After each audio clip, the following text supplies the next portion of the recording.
Sudah seminggu aku di sini, di villa ini. Malam itu ketika aku menunggu di teras datanglah mobil Om Hendy dan aku langsung keluar menuju mobilnya. Sebelumnya Om Hendy sudah berjanji mau menolongku. Awalnya aku ragu karena dia terlihat genit kepadaku tapi ternyata orangnya baik. Memang dia suka main mata kepada semua wanita termasuk aku tapi ternyata hatinya baik. Itu yang kurasakan beberapa hari ini ketika sudah mengenalnya, setiap hari dia chat aku menanyakan kabarku. Aku memang memintanya untuk tidak sering datang menjengukku agar para penagih hutang tidak mengetahui keberadaanku, ya aku juga berbohong kepadanya.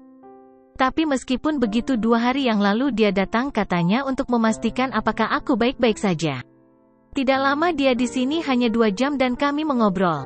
Baru kali itu aku bertatap muka berdua dengannya. Katanya aku seperti seseorang yang dia kenal, wanita cantik dan mempesona, apakah iya? Apa dia lagi ngegombal? Saat itu aku hanya bisa menunduk saja. Dan dia memintaku untuk tidak memanggilnya, Om, maunya dipanggil Mas dengan alasan bahwa dia belum menikah. Aku sampaikan kepadanya bahwa omku juga belum beristri tapi dia berdalih bahwa dirinya bukanlah pamanku dan tentu saja jiwanya masih muda jadi harap memanggilnya Mas. Akhirnya untuk menghormatinya aku memanggilnya Mas. Terlihat dia tersenyum senang dengan sorot mata yang berbinar. Sesenang itukah dia? Sebenarnya aku bosan tinggal di sini, hanya duduk, lihat TV. Makan dari makanan yang sudah tersedia, lalu rebahan, ngecek gawai, itu saja. Tapi apa mau dikata jika mau aman ya harus betah di sini. Para pengawal tidak akan sampai ke sini. Daerah puncak jauh dari kota. Bagaimana sayang betahkan di sini? Suara lelaki mengagetkanku. Aku yang sedang santai berselancar di dunia maya sambil tengkurap di sofa langsung duduk dan menatap pemilik suara. Tapi kenapa dia memanggilku sayang? Oh, Mas Hendy, kirain siapa? Kok tumben pagi-pagi kesininya? Aku melihat jam di HP-ku dan tertera jam 10 lewat. Dia langsung duduk di sampingku tanpa permisi, aku sedikit kaget. Biasanya dia akan bilang dahulu jika ingin duduk di sampingku, dekat denganku. Kangen, aku langsung membulatkan mata ini. Hahaha kau lucu Nur, kenapa memang? Apa aku enggak boleh kangen sama kamu? Maaf Mas, maksudnya. Ya kangen ke kamu, kan kita sudah dekat. Ya memang kuakui kita sering chat dan dia mengajak ngobrol apa saja termasuk masalah perusahaan. Karena aku bisa dan mengerti arah pembicaraannya kenapa enggak kasih respon baik. Hitung-hitung balas budi karena dia telah menolongku. Tapi kenapa dia berani memanggilku sayang dan kangen? Kita kan tidak punya hubungan spesial? Mas. Ya Nur, sebenarnya aku menyukaimu. Dari awal ketemu di Pantai Tempo dulu, hatiku sudah tertambat padamu. Sepertinya inilah kesempatanku untuk mengutarakan isi hatiku, aku ingin menikahimu Nur, dan ku tahu kamu juga pasti akan menerimaku. Aku menunduk, sebenarnya kaget mendengar kejujurannya. Dia begitu pede, aku akan menerimanya padahal aku tidak ada rasa kepadanya, lagian aku belum kepikiran untuk menikah saat ini. Ingin ku jawab tidak tapi aku masih mempertimbangkan bantuannya kepadaku. Kenapa diam saja Nur, kamu bingung? Baiklah jawabanmu aku tunggu dan 2 hari lagi aku akan kesini menagihnya. Dia berdiri dan berbalik meninggalkanku. Mas, apakah Mas menolongku karena ingin ini? Agar aku menerimamu menjadi pasanganmu, terpaksa kulontarkan kata-kata itu, aku penasaran dengan jawabannya.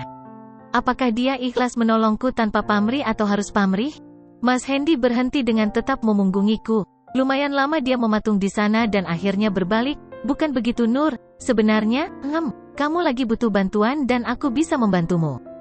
Untuk isi hati, sekalian saja aku sampaikan ke kamu, apa salahnya? Kamu single dan aku single.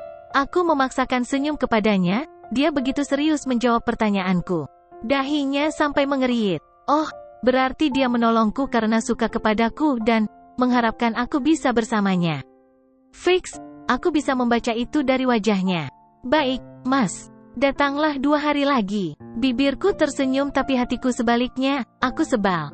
Aku menghubungi Tante Karina agar mau membantuku, tapi jawabannya membuatku gelisah dan khawatir. Aku yang sudah siap-siap akan meninggalkan villa ini jadi duduk kembali di sofa dan melamun, bingung. Ku baca kembali pesan dari Tante Karina, jangan hubungi aku dulu, gawat. Herman dan Tatia menutup paksa resto dan kami berdua sedang diinterogasi oleh mereka. Aku memegang erat gawaiku dan berpikir.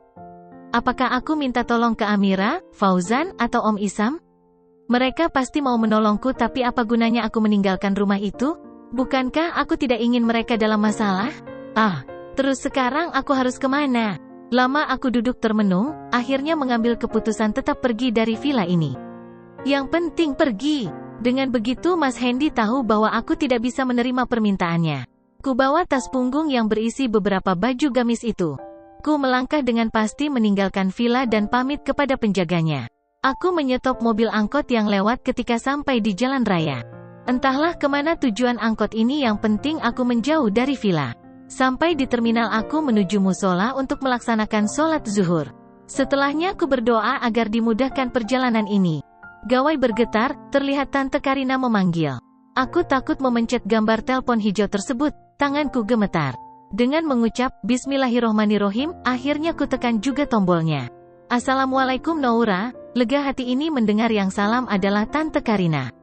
Waalaikumsalam Tante. Tante mengatakan bahwa kali ini mereka terselamatkan kembali. Om Herman percaya bahwa mereka tidak menolongku. Dan melepaskan kembali dengan ancaman jika suatu saat terbukti menolongku maka tiada ampun bagi keluarga Tante Karina. Tapi ancaman Om Herman tidak membuat suami istri itu takut menolongku, padahal aku khawatir ke mereka. Aku tahu keke zaman Om Herman. Papa saja menjadi korbannya. Tapi mereka meyakinkanku bahwa nasib baik akan bersama orang yang baik. Mereka memberitahu bahwa ada sebuah rumah kecil di pinggiran kota yang bisa aku tempati.